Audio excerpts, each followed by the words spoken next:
Hello viewers, সব কেমন আছেন? আশা করছি কিন্তু সবাই ভালো রয়েছেন। আমি কিন্তু আছি আপনাদের সাথে সুরজিৎ। সো আজকে কি আলোচনা নিয়ে এসেছি আশা রাখছি আপনারা দেখে বুঝতে পারছেন, ক্যাপশন দেখে বা কিছু।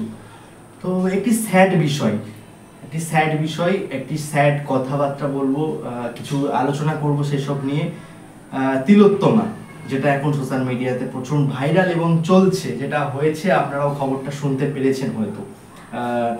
কলকাতা আরজি কর মেডিকেলে যেটা হয়েছে, মানে আরজি কর হসপিটালে, তো সেই কেসটা নিয়ে কিছু কথাবার্তা বলবো আজকে আমি।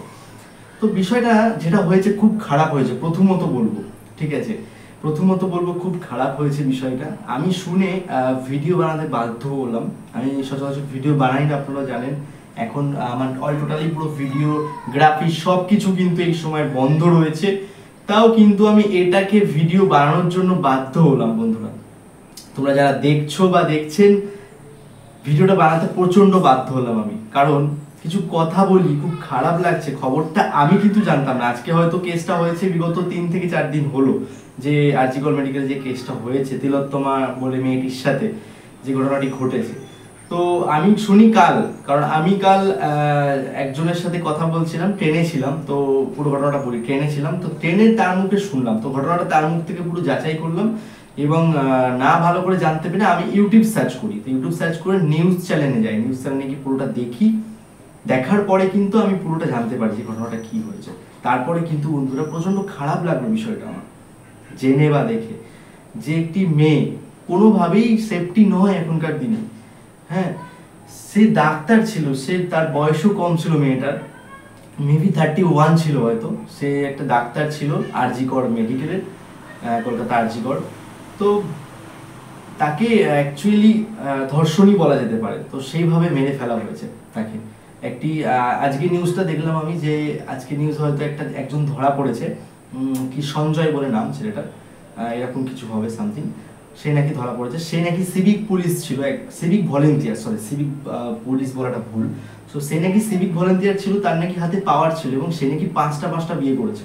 এবং নিউজ চ্যানেলের লোকরা তার বাড়ির আশেপাশে যায়, আশেপাশে গিয়ে পাড়ার লোক প্রতিবেশীদের সবাইকে জিজ্ঞেস করে, তো জিজ্ঞেস করেও তারাও তার উপরে কিন্তু ক্ষিপ্ত হয়ে রয়েছে, অর্থাৎ ওই সঞ্জয় বলে ছেলেটির নামে, যে এই কাজটি করেছে।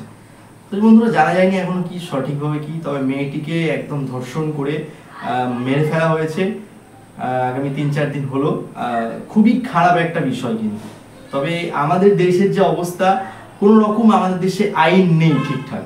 এটা সাপোর্ট কারা কারা করছো বা করছেন, অবশ্যই একটা কমেন্ট করবেন আমাকে, যে আইন ব্যবস্থা আমাদের দেশে কেমন। আশা করছি নেই। আজ থেকে এরকম কেস অনেক শুনেছি আমরা বন্ধুরা, এরকম কেস আমরা অনেক শুনেছি, ইভেন আমি নিজের চোখে দেখেছি। তো যারা এই কাজটা করেছে, যারা এসব অপরাধী বা খারাপ কাজ করেছে, তারা এখনো অবধি আরামসে ভালোভাবে কিন্তু আমাদের সমাজে ঘুরে বেড়াচ্ছে। তাদের কিন্তু অল্প কিছু শাস্তি হয়েছে, তারপর কিন্তু তাদের কোনো রকম কোনো শাস্তি দেওয়া হয়নি। তো এরকম আমাদের দেশের অবস্থা, ঠিক আছে। এর জন্য একটা কঠিন ব্যবস্থা নেওয়া উচিত, এবং আইন যদি সত্যি কথা বলতে বন্ধুরা আমার হাতে থাকতো না, মানে কথা বলছি, কোনোদিন হবে না সম্ভব, বা এটা স্বপ্ন বলেই বলা যেতে পারে, তো আমি অবশ্যই এইসব জিনিসগুলো ভালো করে শাস্তি দিতাম সবাইকে, ঠিক আছে। কারণ এগুলোর কঠিন শাস্তি হওয়া উচিত। বন্ধুরা, আপনারাই বিচার করুন, এর কঠিন শাস্তি কি হওয়া উচিত। অবশ্যই একটা কমেন্ট করবেন কিন্তু আমাকে, যে এর কঠিন শাস্তি কি হওয়া উচিত, অবশ্যই কমেন্ট করবেন একটা। বিষয়টা ভেবে আপনারা সবাই জানেন, এবং সবাই এই ব্যাপারটা জানেন, শুনছেন 2 দিন ধরে এই নিউজের ব্যাপারটা, তো আপনারা সবাই কিন্তু জানছেন। তো সেই হিসাবে কিন্তু ভিডিওটা বানাচ্ছি। কি শাস্তি দাবি করছেন আপনারা? একদম বিচ্ছিরি ব্যাপার একটা। এখনকার দিনে নারীরা একদমই সুরক্ষিত নয়, কোনো জায়গাতেই নয়। আপনি আপনার ঘরের মেয়ে বা বউ, যে কেউই হোক, সবাইকে বাইরে পাঠাচ্ছেন কাজে, সেটা আমাদের দেশেই হোক, সেটা আমাদের ইন্ডিয়ার বাইরে হোক, বা আমাদের ভারতবর্ষের বাইরে হোক, কেউ কোথাও সেফটি নেই বন্ধুরা, ঠিক আছে। এর জন্য কি করতে হবে? সবাইকে প্রথমত নিজেকে প্রচন্ড একটা শক্ত করে তুলতে হবে, আর নিজেকে শক্তভুক্ত হতে হবে, নাহলে কিন্তু সম্ভব না বন্ধুরা। এখনকার নারীরা একটু সেফটি নয়। দেশে যা চলছে, আমাদের দেশে যা অবস্থা এখন, এটা সত্যিই বলতে কলিযুগ। আর কলিযুগে যেগুলো হচ্ছে সেগুলো অস্বাভাবিক জিনিসপত্র। শ্রীকৃষ্ণ বলেছিলেন যে এগুলো হবে, তো এগুলো সত্যি হচ্ছে। তাই জন্য নিজেকে শক্ত হতে হবে বন্ধুরা, নিজেকে পাওয়ারফুল হতে হবে লড়াই করার জন্য সবার সাথে। কারণ এই দেশে নারীরা একদমই সুরক্ষিত নয়। ফার্স্ট অফ অল এই কথাটা আমি বলছি, এই দেশের নারীরা একদমই সুরক্ষিত না বন্ধুরা, তাই না? তো অবশ্যই মতামত জানাবেন কি শাস্তি দিলে ভালো হয়। এই লোকটি সঞ্জয় নামে লোকটিকে আমি নিউজে দেখলাম, এবং আমার নিজস্ব থেকে আমার প্রচন্ড খারাপ লাগছে বন্ধুরা, যারা ভিডিওটা দেখছেন আপনাদের বা তোমরা, আমার ভীষণ খারাপ লাগছে, তাই জন্য ভিডিওটা বানানো, যে একটি মেয়ে, আহারে কি খারাপ ভাবে মারা গেল মেয়েটি, ঠিক আছে? কারা এই কাজটি করতে পারলো, কি করে পারলো এই কাজটি করতে? আমি এগুলোকে আমি একটু সহ্য করতে পারি না, একটু আমি সহ্য করতে পারি না ব্যাপারগুলো।